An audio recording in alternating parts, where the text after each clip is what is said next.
పల్నాడు జిల్లా నర్సరావుపేటలో డాక్టర్ కుటుంబం ఆత్మహత్య చేసుకోవడం కలకలం రేపింది. స్థానిక లాడ్జిలో 3 ఏళ్ల కూతురితో కలిసి భార్యాభర్తలు ఆత్మహత్య యత్నం చేశారు. నిన్న తల్లి 3 ఏళ్ల చిన్నారి మృతి చెందగా చికిత్స పొందుతూ నేడు భర్త తనువు చాలించారు. నాదెండ్ల మండలం సాదులూరుకు చెందిన గోపి శంకర కుమారి 5 ఏళ్ల క్రితం లవ్ మ్యారేజ్ చేసుకున్నారు. 3 ఏళ్ల క్రితం పాప పుట్టగా పుట్టుకతోనే పాపకు డౌన్ సిండ్రోమ్ సమస్య ఉంది. దీంతో మనస్తాపానికి చెందిన ఫ్యామిలీ నిన్న లాడ్జిలో మత్తు ఇంజెక్షన్ తీసుకుని ఆత్మహత్య చేసుకున్నారు. ఆత్మహత్యకు ముందు తన వాట్సాప్ లో గోపి ఓ స్టేటస్ పెట్టినట్లు తెలుస్తోంది. దీనిపై మరింత సమాచారం మా కరెస్పాండెంట్ రవికృష్ణ అందిస్తారు లైవ్ ద్వారా. రవికృష్ణ, చెప్పండి. అంటే ఏమన్నా ఏదైతే ఒక పాప ఆ పాపకి సంబంధించి మొత్తంగా కూడా పుట్టిన దగ్గర నుంచి అనారోగ్యంతో బాధపడుతుంది. తర్వాత వాళ్ళ తల్లిదండ్రులు డాక్టర్ ఫ్యామిలీ అయినప్పటికీ కూడా అక్కడ వైద్యం చేయించడానికి ప్రయత్నించినటువంటి సందర్భంలో అక్కడ ప్రధానంగా కూడా ఆ అమ్మాయికి డౌన్ సిండ్రోమ్ అనేటువంటి ఒక వ్యాధి ఉంది. ఇది ప్రాణాంతకమైన వ్యాధి, దీనికి మందులు లేదు అని తెలియడంతో ఆ పాపకి ఒక్కసారిగా కూడా ఆ తల్లిదండ్రులు అయితే మాత్రం తీవ్ర ఆవేదనకు గురయ్యారు. అదేవిధంగా కూడా ఇక పాపను కాపాడుకోలేమనేటువంటి ఒక బాధతో అయితే మాత్రం వాళ్ళు కుటుంబం డాక్టర్ కుటుంబం మొత్తం ఆత్మహత్య చేసుకున్నటువంటి ఘటన అయితే మాత్రం జిల్లా మొత్తాన్ని కూడా ఒక బాధాకరమైనటువంటి పరిస్థితిలోకి తీసుకెళ్ళిందని చెప్పుకోవచ్చు. భోపాల్లో ఈ నాదెండ్ల మండలం సాతులూరుకి చెందినటువంటి గోపి అనేటువంటి ఈ డాక్టరు సాతులూరులో అతను ఎయిమ్స్ లో అతను అనస్థీషియనిస్ట్గా మత్తు డాక్టర్గా పనిచేస్తూ ఉన్నాడు. అలాగే అక్కడ ఉన్నటువంటి నర్సు ఆమెది అనంతపురం జిల్లా ధర్మవరానికి చెందినటువంటి కుమారి. వీళ్ళిద్దరూ ప్రేమించి 5 సంవత్సరాల క్రితం మ్యారేజ్ చేసుకున్నారు. వీళ్ళకి ప్రేమకు ప్రతిరూపంగా ఈ ఒక ఆడబిడ్డ జన్మించడం జరిగింది. ఆ తర్వాత జన్మించిన తర్వాత ఆమెకి పుట్టినప్పటి నుంచి ఆ పాపకైతే మాత్రం ప్రాణాంతకమైన వ్యాధి ఉంది అని తెలియటంతో ఆమెకు అనేక రకాలుగా కూడా ఆ పాపకు వైద్యం చేయించేటువంటి పరిస్థితి అయితే జరిగింది. కానీ ఇక పాప దక్కదు, వైద్యం చేసే పరిస్థితి లేదని తెలిసినటువంటి నేపథ్యంలో 2 రోజుల క్రితం నర్సరావుపేటలో ఒక లాడ్జిలోకి దిగారు డాక్టర్ గోపి ఫ్యామిలీ. దిగిన తర్వాత ఆ రోజు నైట్ అయితే మాత్రం వాళ్ళు తమ చేతులకి అయితే మాత్రం క్యాన్లాన్ని ఏర్పాటు చేసుకొని ఆ క్యాన్లా ద్వారా ఈ మత్తు ఇంజెక్షన్కి సంబంధించినటువంటి ఏదైతే ఫ్లూయిడ్స్ ఉంటాయో అవి ఎక్కించుకోవడంతో వాళ్ళు అక్కడ పూర్తిగా కూడా ఒక మత్తులోకి వెళ్ళిపోయినటువంటి పరిస్థితి. అంతకుముందే వాళ్ళు డిసైడ్ అయి ఉన్నారు కాబట్టి ఆ పాపకి అదేవిధంగా కూడా భార్యాభర్తలు ముగ్గురు కూడా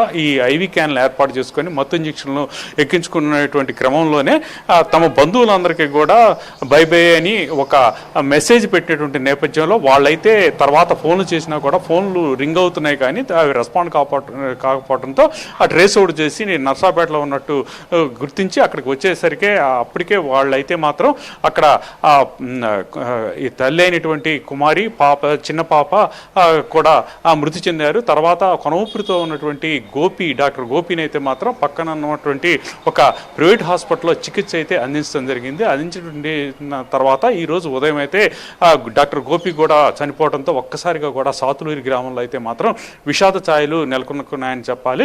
ప్రధానంగా కూడా వాళ్ళకి ఎటువంటి ఆర్థిక సమస్యలు లేవని, అదేవిధంగా కూడా వాళ్ళు చాలా అన్యోన్యంగా జీవిస్తున్నటువంటి పరిస్థితి. పాపనైతే మాత్రం ప్రాణంగా చూసుకుంటున్నటువంటి పరిస్థితుల్లో ఈ ప్రాణాంతకమైన వ్యాధి పాపకు రావడంతో వాళ్ళు చాలా కూడా డిప్రెషన్కి లోనయ్యారు. ఆ డిప్రెషన్కి లోనైనటువంటి క్రమంలోనే ఈ విధంగా ఆత్మహత్య చేసుకున్నారని వాళ్ళ బంధువులు అయితే విలపిస్తూ చెప్తున్నటువంటి ఏదైతే విషయం ఉందో అది మాత్రం అందరినీ కూడా కలిసివేస్తుందని చెప్పుకోవాలి.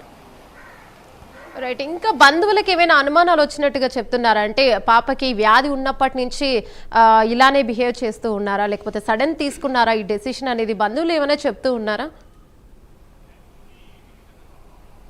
అంటే ఎప్పుడు కూడా వాళ్ళు వచ్చినప్పుడు ఆ గ్రామంలో సాతులూరు గ్రామంలో ఆ డాక్టర్ ఫ్యామిలీగా వాళ్ళు ఎంటర్ అయినటువంటి క్షణంలో మాత్రం వాళ్ళ బంధువులు చాలా రెస్పెక్టివ్గా వాళ్ళని అయితే చూసేవాళ్ళు. అదేవిధంగా కూడా వాళ్ళ బిహేవియర్ కూడా ఉండే విధంగా ఉండేది. ఎవరికైనా సరే ఏదైనా చిన్న హెల్ప్ చేయాల్సి వచ్చినా కూడా వాళ్ళైతే మాత్రం రెస్పాండ్ అవుతూ ఉండేవాళ్ళు. భోపాల్లో ఉన్నప్పటికీ కూడా వాళ్ళకి ఆర్థిక సాయం కానీ మాట సాయం కానీ బంధువులకు చేస్తున్నటువంటి పరిస్థితులు. అదేవిధంగా ఎప్పుడైతే పాపకి ఈ విధమైనటువంటి ప్రాణాంతకమైన వ్యాధి వచ్చిందని తెలిసిన తర్వాత మాత్రం వాళ్ళు చాలా ఆవేదన అపవ్యాధులకు గురైనట్లు, అదేవిధంగా కూడా చాలా చోట్ల వైద్యానికి సంబంధించి వైద్యం చేయించేందుకు వెళ్ళినట్లుగా కూడా ఆ బంధువులు అయితే చెప్తూ ఉన్నారు. ఆ తర్వాత అయితే మాత్రం వాళ్ళు ఆ విధంగా ఒకేసారి అసలు ఆత్మహత్య చేసుకుంటారని తామైతే భావించలేదని, ఎప్పుడు నవ్వుతూ అందరితో కలిసిపోయేటువంటి మనస్తత్వం ఉన్నటువంటి భార్యాభర్తలు ఈ విధంగా ఒక్కసారిగా కూడా వాళ్ళు ఫ్లూయిడ్స్ ఎక్కించుకొని ఈ విధంగా ఈ మత్తు ఇంజక్షన్ల ద్వారా మృతి చెందుతారని తాము భావించలేదు. తమకైతే ఎటువంటి అనుమానాలు లేవు. వాళ్ళకి సంబంధించి మాత్రం శత్రువులు కూడా ఎవరు లేరు. వాళ్ళు అందరికీ అజాత శత్రువుగానే ఉండేవాళ్ళు. అక్కడ ఉన్నటువంటి వాళ్ళందరికీ కూడా గ్రామస్తులు ఎవరైనా సరే ఏదైనా హెల్ప్ అడిగినా కూడా అక్కడి నుంచి కూడా చేస్తున్నటువంటి పరిస్థితి ఉంది. కాకపోతే పాపకి ఎప్పుడైతే ఈ ప్రాణాంతకమైన వ్యాధి ఉన్నదని తెలిసిందో అప్పటి నుంచి మాత్రం కొంత డిప్రెషన్కి లోనైనట్లు ఉన్నారు. అదేవిధంగా కూడా వాళ్ళైతే మాత్రం ఆ పాపని చాలా చాలా అల్లారుముద్దుగా చూసుకుంటున్నటువంటి క్రమం. ఆ పాప అంటే మాత్రం వాళ్ళ ఇద్దరికీ ఎంతో ప్రేమ ఉండేది. అటువంటిది తమకు ఆ బిడ్డని కాపాడుకోలేనటువంటి పరిస్థితిలో తాము ఉన్నాము డాక్టర్లు అయినప్పటికీ కూడా అని వాళ్ళైతే చాలాసార్లు కూడా బంధువుల దగ్గర బాధపడేట్టు కూడా చెబుతున్నారు. ఈ నేపథ్యంలోనే ఇక వాళ్ళైతే ఇక తాము జీవించే అనవసరం, తమ పాపలేని జీవితం వేస్ట్ అని వాళ్ళైతే మాత్రం ఆత్మహత్య చేసుకున్నట్లుగా కూడా బంధువులు అయితే తెలియజేస్తున్నారు. Thank you Ravikrishna.